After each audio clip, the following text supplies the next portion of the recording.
Shalom teman-teman. Eh, Selamat beraktivitas buat teman-teman yang masih di rumah aja. Tetap semangat. Seperti biasa kita akan memulai ibadah online kita pada hari ini. Kiranya teman-teman kita bisa bersama-sama bersatu hati, menyiapkan pikiran kita, hati kita untuk sama-sama memuji dan menyembah Tuhan, mendengarkan isi hati Tuhan. Siapkan waktunya teman-teman, siapkan pikirannya, siapkan hidupnya, kita sama-sama memuji menyembah Tuhan pada hari ini. Biar teman-teman boleh beribadah dari rumah ke rumah.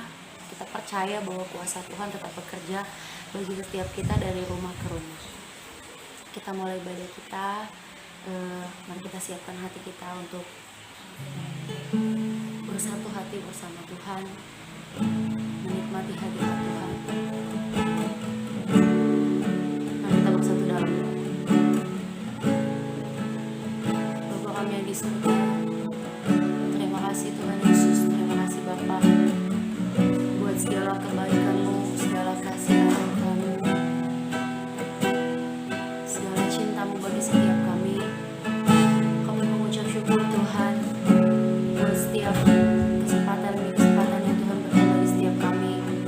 Tuhan, sampai pada hari ini kami mengucap syukur kalau Tuhan boleh berikan kami nafas kehidupan. Kami percaya semua karena anugerah Tuhan berikan bagi setiap kami.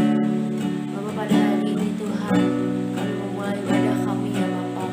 Engkau yang memberkati kami, setiap kami lewat media apapun kami boleh beribadah Tuhan Yesus. Kami percaya kuasa-Mu tetap bekerja Tuhan.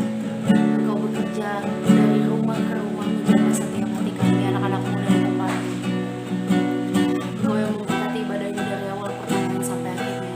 Berhaya nama-Mu yang ditinggikan dan dipermuliakan Tuhan Yesus. Terima kasih Tuhan. Engkau juga yang menjamah setiap kami. Bahkan firman yang boleh kami dengar, Engkau yang memberkati, menjadi sumber kekuatan dan kesembuhan, bahkan menopang setiap kehidupan kami di tengah apa yang terjadi pada dunia ini. Tuhan, kami percaya kuasa-Mu tetap bekerja ya Bapa. Terima kasih Bapa. Hanya di dalam nama-Mu Tuhan Yesus kami telah berdoa mengucap syukur. Haleluya. Amin. Mari sama-sama kita naikkan pujian kita teman-teman. Biar apa yang menjadi pujian kita, biar manis yang Tuhan dengar bagi setiap kita dari rumah ke rumah. Tuhan boleh menjamah setiap kita.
dari mulut kami semuanya manis Engkau dengar Tuhan. Manis Engkau dengar setiap ucapan syukur kami. Manis Engkau dengar setiap permohonan doa kami. Manis Engkau dengar setiap bentuk kasih cinta kami kepada-Mu. Terima kasih Bapa, terima kasih Tuhan Yesus. Sebentar kami akan siapkan hati kami, pikiran kami, hidup kami untuk mendengarkan isi hati Tuhan bagi setiap kami. Kami mau siapkan hati kami Tuhan. Kau yang memberkati hamba-Mu yang menyampaikan isi hati-Mu, agar setiap firman yang boleh ditabur, boleh bertumbuh, berakar, berbuah manis dalam kehidupan kami. Di tengah-tengah apa yang terjadi saat ini, kami mau tetap kuat Tuhan. Kami mau tetap kuat karena kami percaya Kau ada di pihak kami.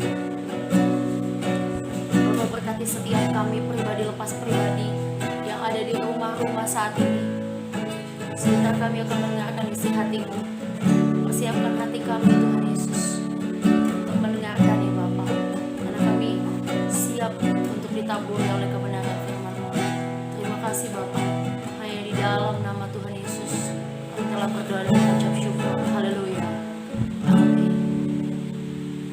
Selamat mendengarkan isi hati Tuhan teman-teman. Biar firman Tuhan yang disampaikan oleh Bapak Samuel boleh memberkati teman-teman. Salam, selamat sore, salam damai sejahtera bagi kita semua. Apa kabar saudara-saudara yang ada di Bekasi? Saya percaya saudara semuanya dalam keadaan sehat karena pertolongan dan perlindungan yang daripada Tuhan kita Yesus Kristus. Kita berjumpa kembali di dalam pertemuan kita pada kesempatan ini, saudara, sebagaimana yang kita saksikan bersama, bagaimana kehidupan kita saat ini, bahkan bukan hanya di kalangan kita umat Kristiani, tetapi seluruh makhluk, seluruh manusia, seluruh umat manusia di seluruh bumi saat ini sedang mengalami musibah, yaitu pandemi virus corona yang telah menelan korban jiwa jutaan. Bahkan di Indonesia saja sekarang ya sudah mencapai 7.775 orang yang dinyatakan positif virus corona.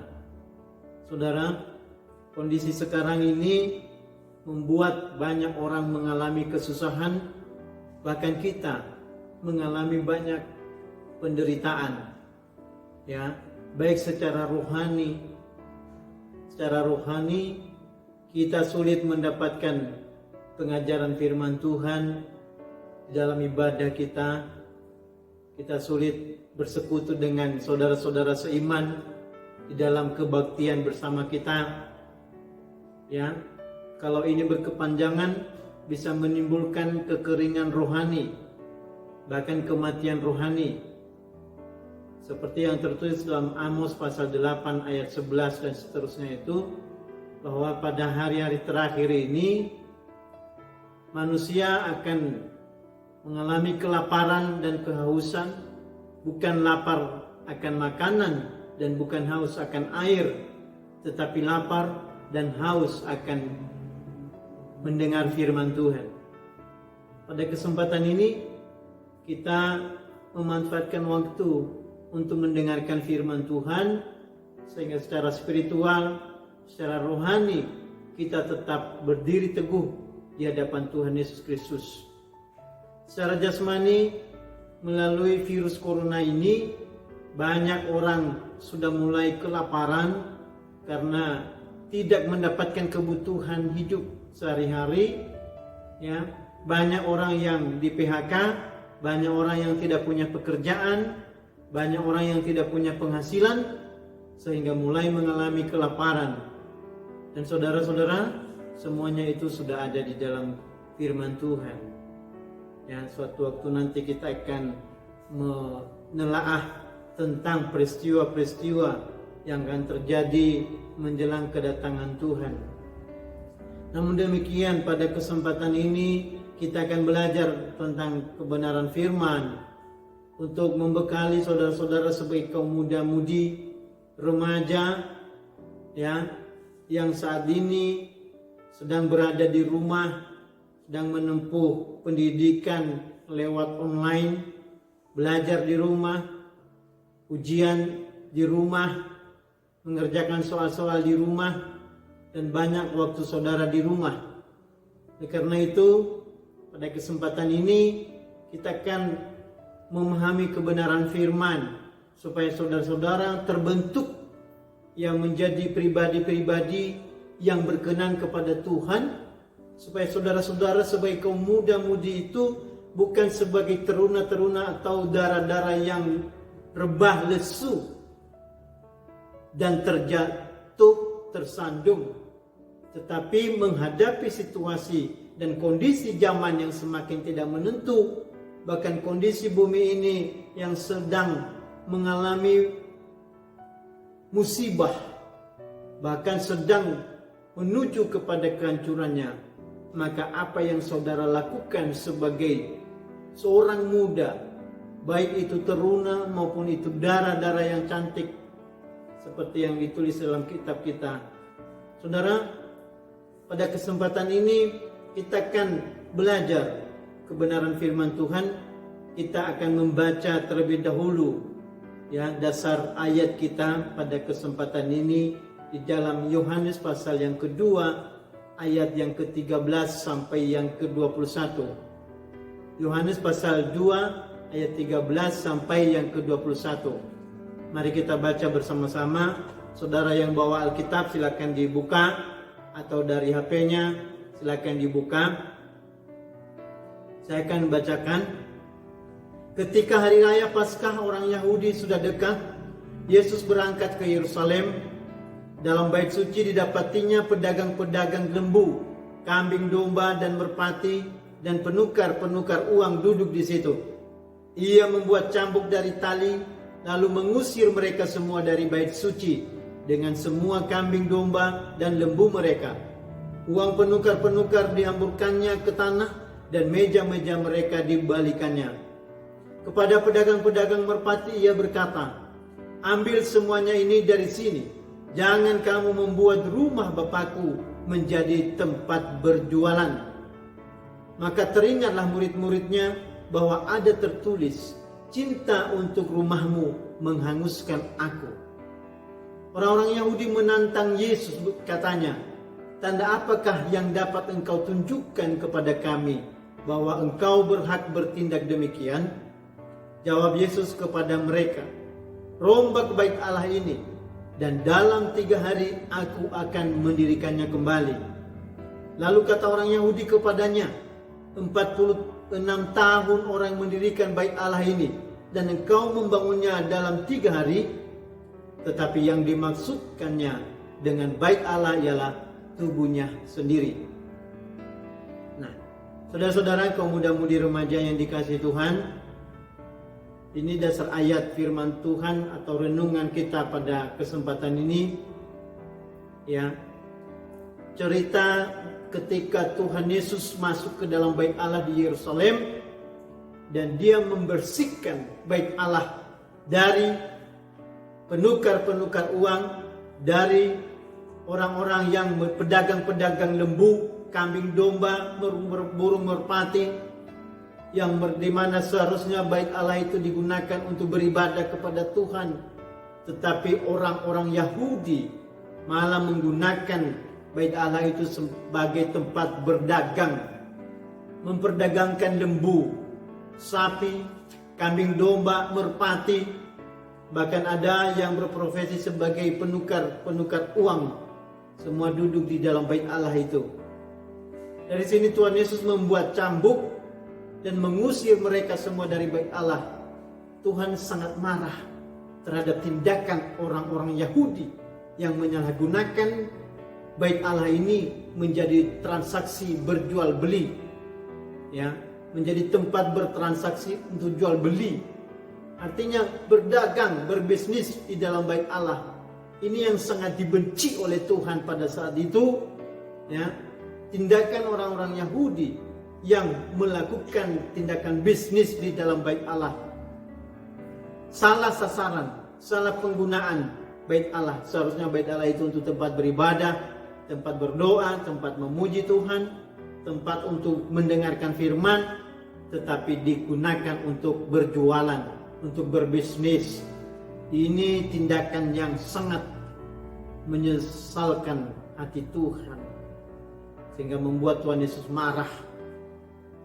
Nah saudara, kondisi ini juga terjadi di akhir zaman di gereja-gereja Tuhan. Seringkali gereja digunakan untuk kepentingan-kepentingan pribadi, kepentingan-kepentingan kelompok dan sebagainya. Sehingga melalui kondisi saat-saat ini, seperti yang kita lihat bahwa kita seluruh umat Tuhan saat ini tidak bisa beribadah di dalam bait Allah, tidak bisa beribadah di gedung gereja yang megah, tidak bisa beribadah di gedung-gedung yang memiliki fasilitas yang lengkap, yang fasilitasnya lux ketika kita beribadah. Semuanya itu ditinggalkan dan sekarang kita hanya beribadah di rumah masing-masing. Semuanya ini diizinkan oleh Tuhan, bahwa tempat beribadah itu tidak dibatasi oleh gedung, tidak dibatasi oleh tempat, tidak dibatasi oleh fasilitas yang mewah atau yang sederhana. Tetapi Tuhan melihat hati kita yang sungguh-sungguh beribadah kepadanya. Khususnya untuk kaum muda-mudi remaja saat ini. Saat ini saudara-saudara akan menjadi sasaran hadirat Tuhan, karena saudara adalah generasi-generasi penerus, baik generasi penerus bangsa maupun generasi penerus di dalam pelayanan ke depan. Saudara-saudara akan dipakai oleh Tuhan. Maka Tuhan sedang berperkara kepada saudara pada kesempatan ini. Saudara yang dikasihi Tuhan, nanti akan kita lihat lebih lanjut apa yang dimaksud dengan bait Allah pada zaman sekarang.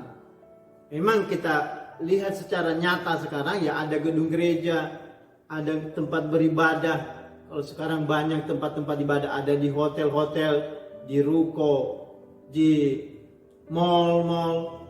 Di situ banyak gedung-gedung yang digunakan untuk tempat beribadah selama ini, dengan kapasitas yang memadai, dengan fasilitas yang lengkap, dengan ruang yang besar, sehingga muat ribuan orang. Banyak tempat-tempat ibadah yang digunakan oleh umat Tuhan selama ini. Saudara-saudara yang dikasihi Tuhan, itu juga disebut sebagai tempat beribadah, atau kita bisa katakan sebagai bait Allah. Tetapi pada kesempatan ini kita bisa melihat tempat-tempat seperti itu untuk saat-saat ini seperti tidak ada gunanya, karena kita dituntut untuk beribadah di rumah tangga masing-masing. Kita harus membangun ibadah kita di dalam rumah tangga kita masing-masing. Saudara-saudara juga ada di dalamnya. Saudara-saudara sebagai kaum muda-mudi remaja ada di tengah-tengah keluarga. Maka saudara wajib membangun ibadah di dalam rumah tangga saudara masing-masing. Saudara yang dikasihi Tuhan, pada masa itu, bait Allah itu merupakan bait Allah yang sangat diagung-agungkan dan dibangga-banggakan oleh orang-orang Yahudi, karena dibangun dalam segala kemegahannya. Dibangun mulai dari Raja Salomo, dilanjutkan oleh Raja Herodes, dan pada tahun sekitar 70-an Masehi, pada tahun 70 Masehi dihancurkan oleh tentara Romawi, sehingga bait Allah itu menjadi runtuh, hancur, menggenapi firman Tuhan dalam Matius pasal 24 ayat 1 sampai 3. Nah, saudara-saudara, bait Allah yang disebut oleh Tuhan Yesus di sini, ini bait Allah yang sudah direnovasi oleh Herodes, dan itu merupakan bait Allah yang besar di Yerusalem, dan pada akhirnya dihancurkan oleh tentara Titus dari tentara Romawi pada tahun sekitar 70-an Masehi. Nah, saudara-saudara yang dikasihi Tuhan, bait Allah ini yang ditunjuk oleh Tuhan Yesus Ya, di ayat yang ke-19, rombaklah bait Allah ini dan dalam 3 hari aku akan mendirikannya kembali. Rombak bait Allah ini dan dalam 3 hari aku akan mendirikannya kembali. Pernyataan Tuhan Yesus ini disanggah oleh orang-orang Yahudi dengan berkata, 46 tahun orang membangun bait Allah ini, bagaimana mungkin engkau bisa membangun dalam waktu 3 hari? Apa artinya, saudara? Orang-orang Farisi selalu berpikir secara jasmani. Mereka selalu melihat secara fisik. Oh, ini gedung ini sangat besar. Bait Allah ini sangat besar, dibangun dalam waktu 46 tahun. Bagaimana mungkin engkau, Yesus, bisa mendirikannya kembali dalam waktu 3 hari? Itu perkara yang impossible. Itu di dalam hati orang-orang Yahudi. Ternyata, ya, ayat yang ke-21, yang dimaksud dengan bait Allah adalah tubuhnya sendiri. Tubuhnya Tuhan Yesus. Yaitu ketika dia mati di atas kayu salib, dikubur, dan bangkit pada hari yang ketiga. Itulah yang dimaksud dengan bait Allah, yaitu tubuhnya, tubuh Kristus. Nah, saudara, orang-orang Yahudi selalu berpikir secara jasmaniah, tetapi Tuhan Yesus selalu berpikir secara rohaniah. Ya, kita saat ini juga dituntut untuk berpikir secara rohaniah. Ya, untuk beribadah kepada Tuhan itu kita tidak melihat hal-hal yang jasmaniah seperti gedung gereja, tempat ibadah yang megah, tempat ibadah yang besar, yang dilengkapi dengan fasilitas-fasilitas yang luks. Bukan itu yang dilihat oleh Tuhan. Bukan itu yang dimaksud oleh Tuhan untuk dirombak, tetapi tubuhnya sendiri lewat kematiannya di atas kayu salib. Ketika dia mati, dikubur, dan bangkit pada hari yang ketiga. Itulah yang dirombak yang dimaksud oleh Tuhan Yesus, yaitu tubuhnya sendiri. Nah, sekarang siapa yang menjadi tubuhnya? Tubuh Kristus yang dirombak itu adalah kita sendiri. Kita sendiri sebagai umat Tuhan. Tubuh kita sendiri. Seperti yang tertulis dalam 1 Korintus pasal yang ke-3 ayat yang ke-16 dan 17. Tidak tahukah kamu bahwa tubuhmu adalah bait Roh Kudus? Ya, Roh Kudus yang kau peroleh dari Allah. Barang siapa yang membinasakan bait Roh Kudus, maka Allah akan membinasakannya. Kita ini adalah bait Roh Kudus. Kita ini adalah bait Allah. Di dalam 1 Korintus pasal yang ke-6 ayat 19 dan 20. Tidak tahukah kamu bahwa tubuhmu adalah bait Allah dan Allah diam di dalam kamu?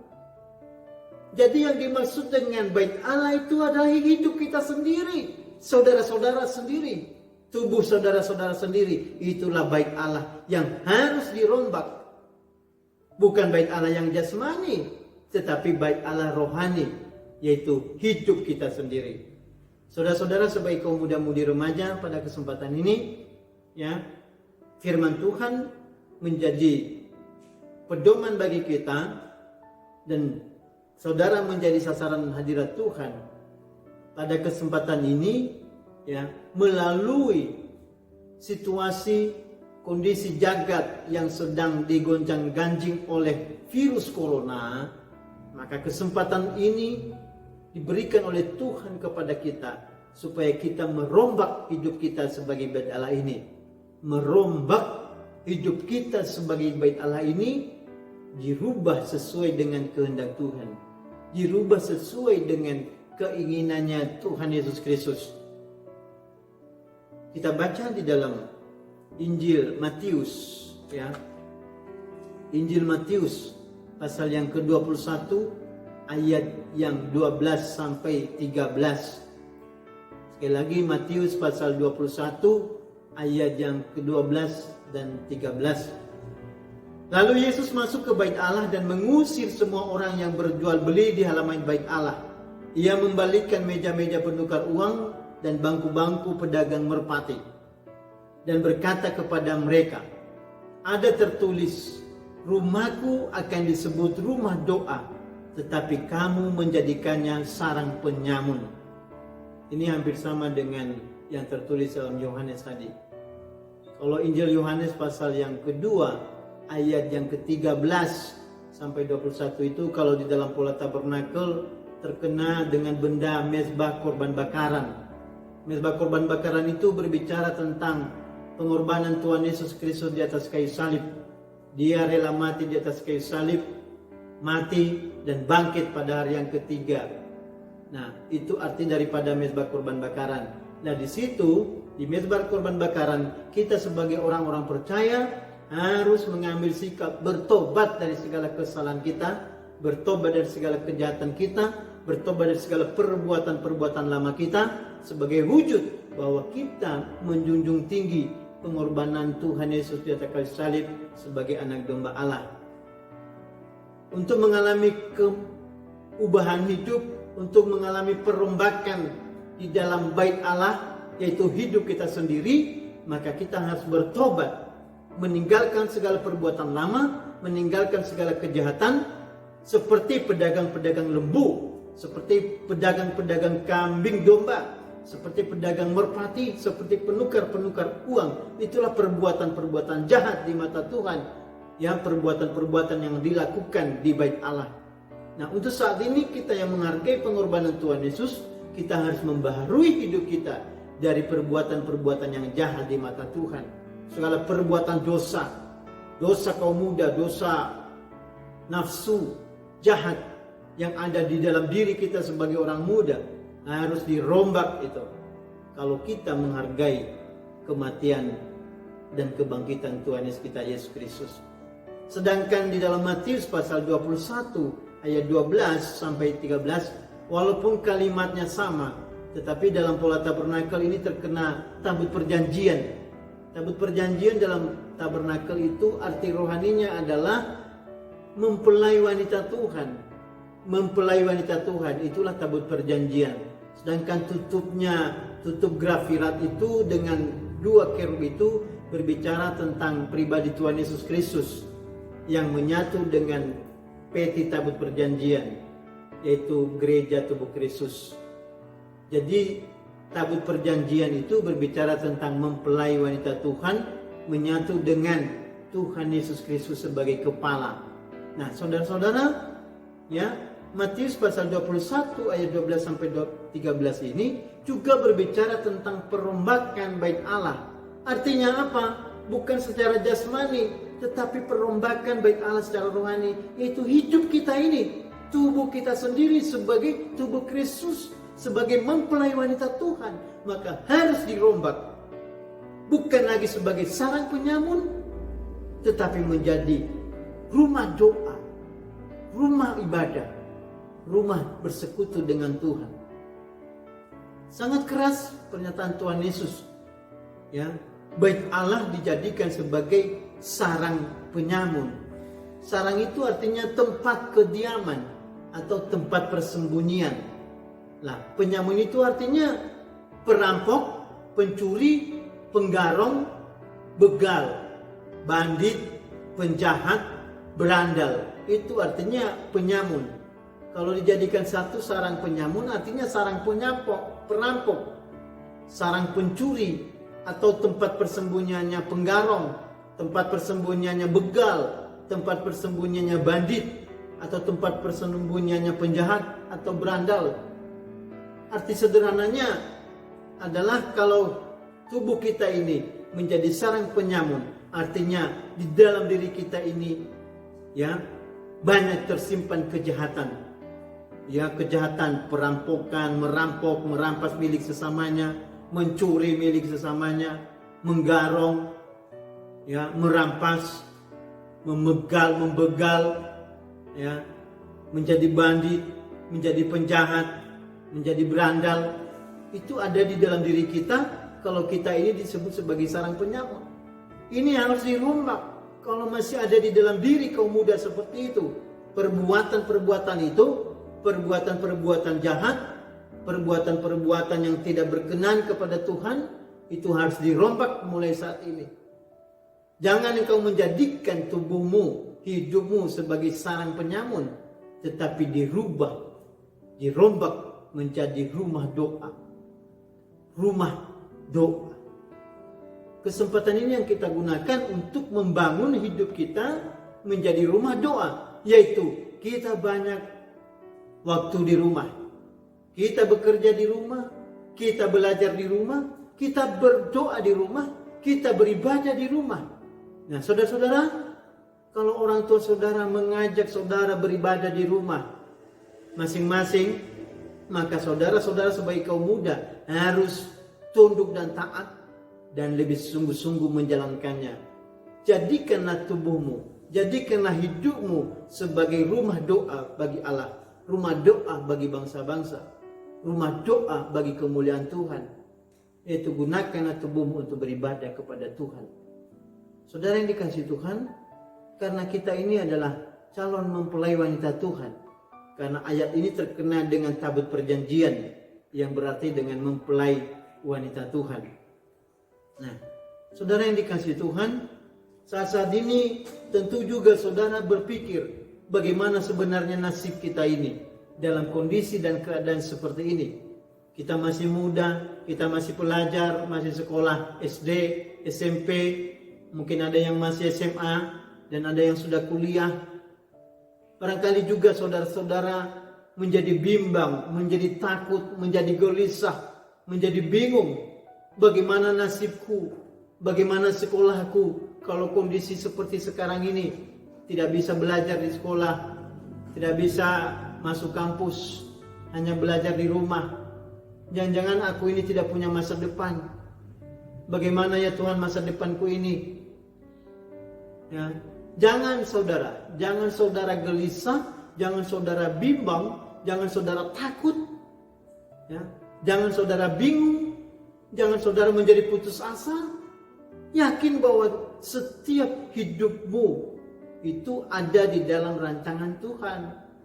Masa depanmu itu ada di rancangan Tuhan. Setiap orang itu sudah ada di dalam rancangan Tuhan. Masa depan kita ada di dalam rancangan Tuhan.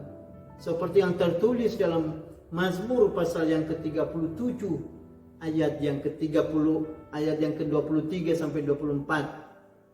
Mazmur pasal yang ke-37 ayat 23 sampai 24. Tuhan menetapkan langkah-langkah orang yang hidupnya berkenan kepadanya. Apabila ia jatuh, tidaklah sampai tergeletak, sebab Tuhan menopang tangannya.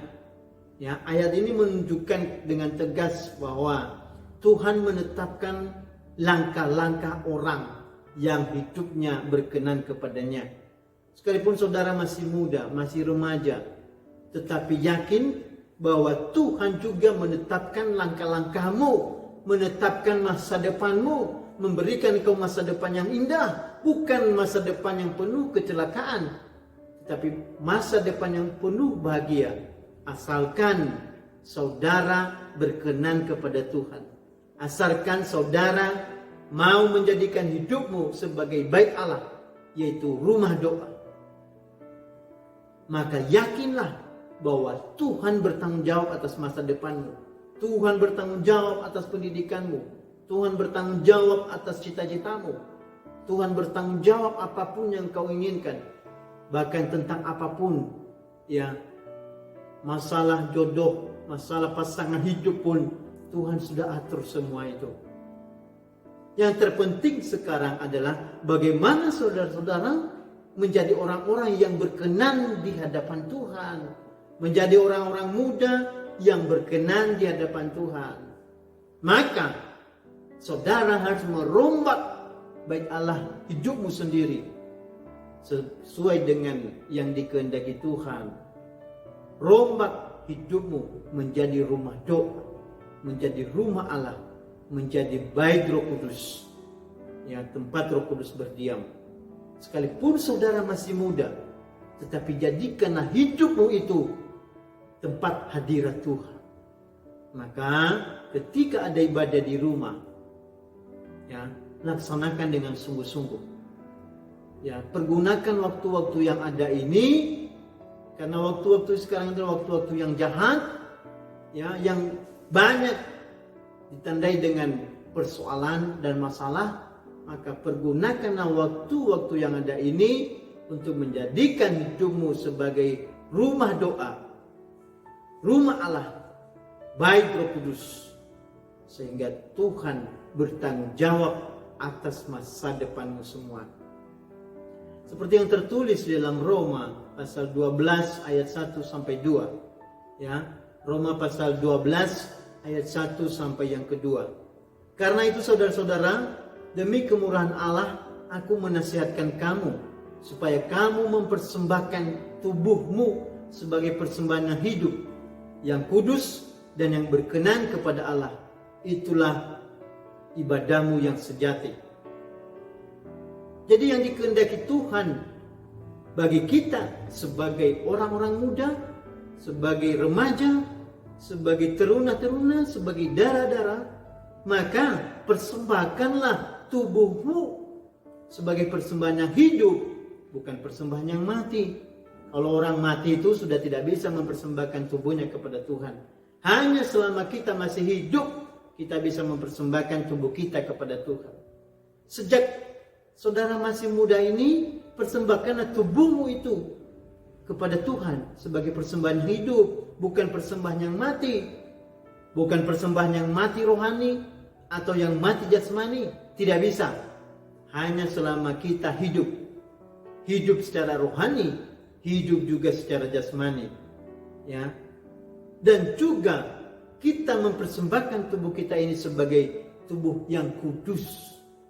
Artinya tidak ditandai dengan noda-noda dosa, kecemaran dunia, keinginan daging, hawa nafsu, tetapi tubuh yang kudus dan suci di hadapan Tuhan. Sehingga dengan demikian, persembahan tubuh kita ini menjadi persembahan yang berkenan di hadapan Tuhan. Itulah ibadah kita yang sejati. Percuma kita beribadah kepada Tuhan kalau kita tidak pernah mengalami pendamaian kepada Tuhan. Kita tidak pernah mengaku dosa-dosa kita kepada Tuhan. Kita sembunyikan terus dosa kita di hadapan Tuhan. Sehingga kita bisa dikatakan sebagai sarang penyamun. Kalau saudara-saudara tidak pernah mengakui dosamu di hadapan Tuhan, maka dosamu itu bersarang di dalam dirimu. Maka engkau dikatakan sebagai sarang penyamun. Oleh karena itu manfaatkanlah kuasa korban Kristus melalui ibadah di dalam rumah tangga. Manfaatkan perjamuan suci untuk mengalami pendamaian dengan Tuhan. Banyak mohon ampun kepada Tuhan. Mohon ampun atas segala dosa kesalahanmu kepada Tuhan. Ya, ampun. Katakan kepada Tuhan. Mohon ampun Tuhan. Ya, lakukan pendamaian kepada Tuhan. Jangan menjadi sarang penyamun. Jangan engkau sembunyikan segala dosa-dosa dan kesalahanmu. Sehingga hidupmu nanti berkenan di hadapan Tuhan. Ayat 2 dikatakan, janganlah kamu menjadi serupa dengan dunia ini, tetapi berubahlah oleh pembaharuan budimu, sehingga kamu dapat membedakan mana kehendak Allah, apa yang baik, yang berkenan kepada Allah, dan yang sempurna. Nah, saudara-saudara, jangan kita menjadi serupa dengan dunia. Saudara-saudara yang muda-muda ini, janganlah serupa dengan orang-orang muda di luar sana, orang-orang yang muda yang tidak mengenal Tuhan. Janganlah engkau hidup seperti mereka. Mereka hidup dalam hawa nafsunya. Mereka hidup sesuai dengan keinginan mereka sendiri tanpa memperhatikan kehendak Tuhan. Maka nasib mereka nanti akan sangat tragis. Ya, nasib mereka nanti akan sangat tragis. Maka kita sebagai orang-orang muda, kita harus berubah oleh pembaharuan budi kita. Berubah oleh pembaharuan budi. Akal budi kita dibaharui, pikiran perasaan kita dibaharui, sikap dan perbuatan kita dibaharui, supaya kita bisa membedakan mana kehendak Allah dan yang berkenan kepada Tuhan. Nah, saudara-saudara, saya yakin bahwa saudara semua punya cita-cita, punya keinginan, ya, punya kerinduan, ingin memiliki masa depan yang indah, ingin memiliki masa depan yang mulia. Maka itu tidak persoalan. Silakan bangun cita-cita saudara. Silakan miliki mimpi-mimpi yang indah, tetapi yang sesuai dengan firman. Maka engkau harus menjadikan hidupmu sebagai rumah doa, sehingga apapun yang menjadi cita-citamu akan diperkenan oleh Tuhan. Tetapi ini saudara ingat, ini adalah akhir zaman. Banyak peristiwa yang akan terjadi di masa mendatang. Banyak hal-hal yang mengejutkan kita akan terjadi di masa-masa mendatang. Bahkan semakin banyak kesulitan-kesulitan, semakin banyak kesukaran-kesukaran. Oleh karena itu, kita tidak perlu khawatir tentang hal itu. Karena Tuhan sudah mengajarkan kepada kita di dalam firman-Nya bahwa inilah yang akan terjadi di masa-masa mendatang. Nah, tujuan Tuhan menyatakan hal itu supaya kita ini tidak perlu khawatir, tidak perlu kaget, tidak perlu bimbang dan bingung menghadapi peristiwa-peristiwa itu semua. Karena Tuhan telah memperingatkan kepada kita. Maka yang perlu kita lakukan adalah tetap tenang. Ya, tenang dan tekun di dalam berdoa, beribadah kepada Tuhan dan melakukan apa yang menjadi kewajiban kita sesuai dengan firman Tuhan. Nah, saudara, pada akhir zaman nanti akan terjadi ya perbedaan antara orang benar dan orang salah, antara orang yang beribadah dengan orang yang tidak beribadah. Tuhan akan membedakan itu nanti. Ya, seperti yang tertulis dalam Maleakhi pasal yang keempat, pasal yang ketiga ayat 18. Maleakhi pasal 3 ayat 18. Itu menjadi Alkitab paling terakhir dalam perjanjian lama. Mengingatkan kepada kita bahwa pada akhir zaman akan terjadi perbedaan antara orang benar dan orang fasik, antara orang yang beribadah kepada Allah dengan orang yang tidak beribadah kepada Allah. Bahkan di dalam Wahyu pasal 22 ayat 11 dan 12 ini juga menjadi pasal yang terakhir di dalam kitab perjanjian baru. Tuhan menegaskan kembali di situ bahwa barang siapa yang berbuat jahat, biarlah ia terus berbuat jahat. Barang siapa yang cemar, biarlah ia terus cemar. Dan barang siapa yang benar, biarlah ia terus berbuat kebenaran. Barang siapa yang kudus, biarlah ia terus menguduskan dirinya. Sesungguhnya aku datang segera dan aku akan membawa upahku untuk membalaskan kepada setiap orang menurut perbuatannya. Nah, saudara-saudara yang dikasihi Tuhan, ini akhir zaman. Ya, Wahyu pasal 22 ini menjadi pasal terakhir dari kitab perjanjian baru sebagai penutup. Maka pada akhirnya nanti Tuhan akan membiarkan orang-orang yang berbuat jahat terus berbuat jahat, orang-orang yang berbuat cemar terus berbuat cemar, tetapi orang-orang benar harus terus berbuat kebenaran. Orang-orang yang kudus harus terus menguduskan dirinya. Maka saudara, kita harus masuk dalam kelompok yang kedua, yaitu sebagai orang-orang benar yang terus berbuat kebenaran, dan sebagai anak-anak muda yang kudus yang terus menguduskan dirinya. Jangan kita menjadi kelompok yang pertama, orang yang jahat terus berbuat kejahatan. Memang kita sering berbuat salah di hadapan Tuhan, tetapi cepat-cepat bertobat dan berdamai dengan Tuhan. Manfaatkan kuasa Paskah, manfaatkan kuasa korban Kristus. Nah, saudara-saudara yang kasih Tuhan, kenapa demikian? Kenapa firman Allah ini saya sampaikan kepada saudara-saudara? Karena menghadapi kondisi zaman yang semakin tidak menentu, menghadapi kondisi zaman yang sedang mengalami masa-masa yang sulit, bahkan bumi ini sedang menuju kepada kehancurannya kalau kita berpedoman kepada firman Tuhan. Maka sikap kita, tindakan kita sebagai umat Tuhan, sebagai anak-anak Tuhan, sebagai anak-anak muda, darah-darah dan teruna-teruna yang takut akan Tuhan, maka mulai sekarang rombaklah hidupmu. Ya, tinggalkan perbuatan jahat, tinggalkan perbuatan dosa, berdamailah dengan Tuhan, berdamailah juga dengan sesama. Hormati ayah dan ibumu, hormati saudara-saudaramu yang lain.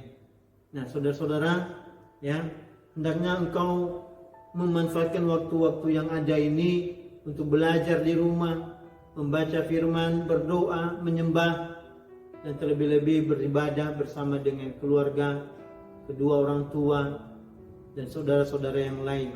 Jadikanlah tubuhmu sebagai rumah doa. Jadikanlah tubuhmu sebagai bait Allah. Jadikanlah tubuhmu sebagai bait Roh Kudus. Sehingga Tuhan berkenan atas hidupmu, Tuhan bertanggung jawab atas masa depanmu, Tuhan bertanggung jawab atas segala cita-citamu. Ya, tetap semangat, bersukacita di dalam Tuhan, dan senantiasa bersyukur dalam menghadapi masa-masa yang sukar di masa yang akan datang ini. Jangan khawatir, jangan bimbang, jangan takut, dan jangan gelisah. tetap tenang, percayalah sepenuhnya kepada Tuhan, maka masa depanmu penuh bahagia. Nah, tingkatkan kualitas ibadahmu dan jaga kesehatan, jaga kebersihan diri di masa-masa penyebaran virus corona ini. Semoga Tuhan Yesus Kristus memberkati saudara-saudara sekalian. Mari kita berdoa. Kita berdoa ya.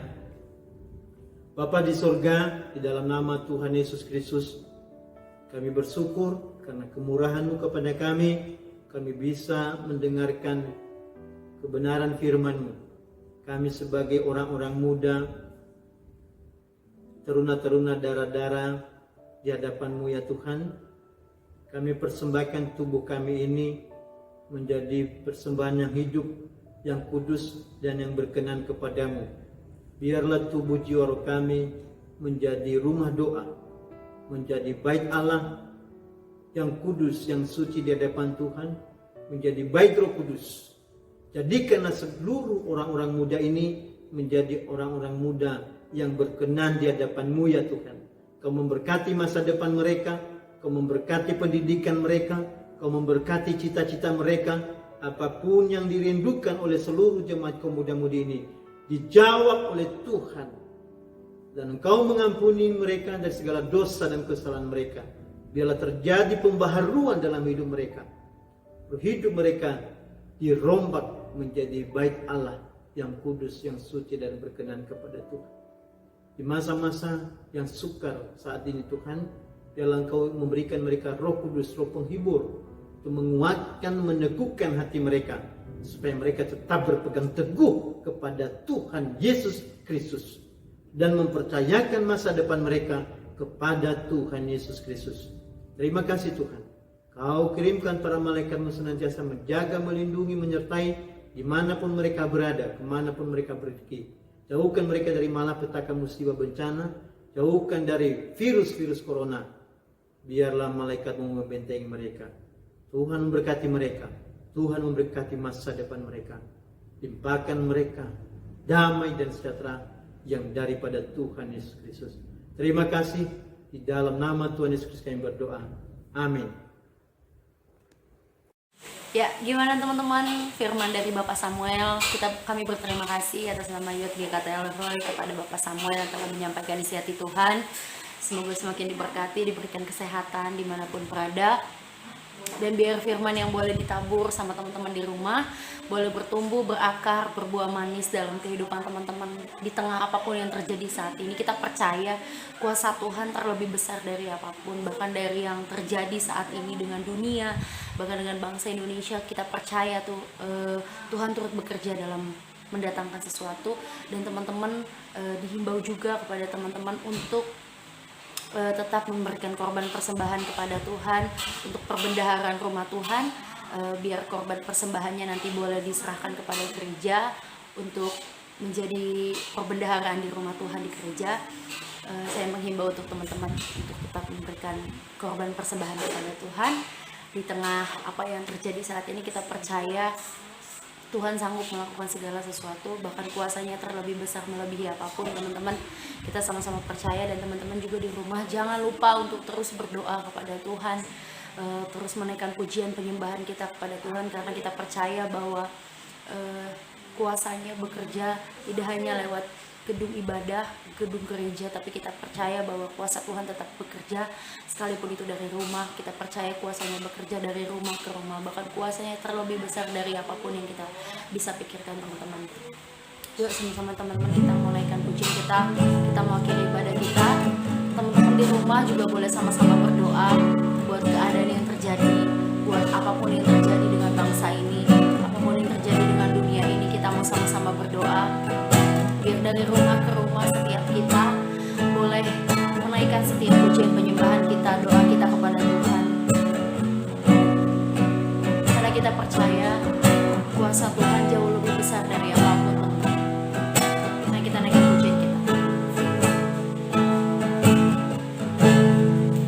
Kuasa-Mu terlebih besar, Tuhanku terlebih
tabur bagi setiap kami. Dengan pujian penyembahan kami percaya berkenan di hadapan-Mu. Firman yang boleh Engkau tabur bagi setiap kami Tuhan, biar boleh bertumbuh berakar berbuah manis dalam kehidupan kami. Di tengah apa yang terjadi saat ini ya Bapa, kami percaya kuasa-Mu tidak pernah berhenti bekerja bagi setiap kami. Dengan kami percaya kuasa-Mu terlebih besar dari apapun bagi setiap kami ya Tuhan. Kau bekerja dari rumah ke rumah bagi setiap kami ya Bapa, melakukan pekerjaan yang ajaib bagi setiap kami. Bapa yang baik, Bapa yang bertata dalam kerajaan surga, kami berdoa Tuhan buat Pak Samuel yang boleh menyampaikan isi hati-Mu. Engkau yang memberkati hamba-Mu dimanapun berada saat ini Tuhan Yesus. Engkau yang memberkati pelayanannya Tuhan, biar semakin lebih dan lebih lagi hikmat, marifat, kewahyuan Kau berikan atas hamba-Mu ya Bapa. Bukan Kau yang memberkati kesehatannya ya Bapa, istri dan anaknya Kau yang memberkati dalam nama Yesus. Terima kasih Tuhan Yesus. Kami juga berdoa Bapa,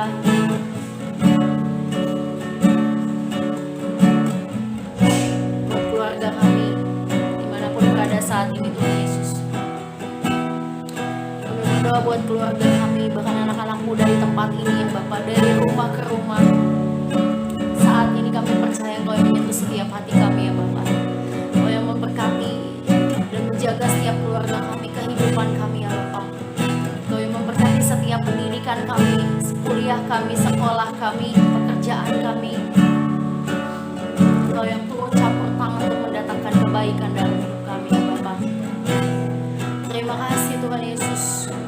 Kami juga berdoa terlebih-lebih Tuhan buat bangsa kami, bangsa Indonesia Tuhan. Terima kasih Kau boleh tempatkan kami di bangsa yang luar biasa, bangsa yang ajaib, bangsa yang dahsyat, bangsa yang nama Tuhan boleh ditinggikan di bangsa ini. Engkau yang memberkati bangsa kami Tuhan Yesus, bangsa Indonesia. Kau yang memberkati Pak Presiden, Wakil Presiden, bahkan setiap jajarannya Tuhan. Biar kemuliaan Tuhan boleh tercurah Tuhan atas bangsa kami.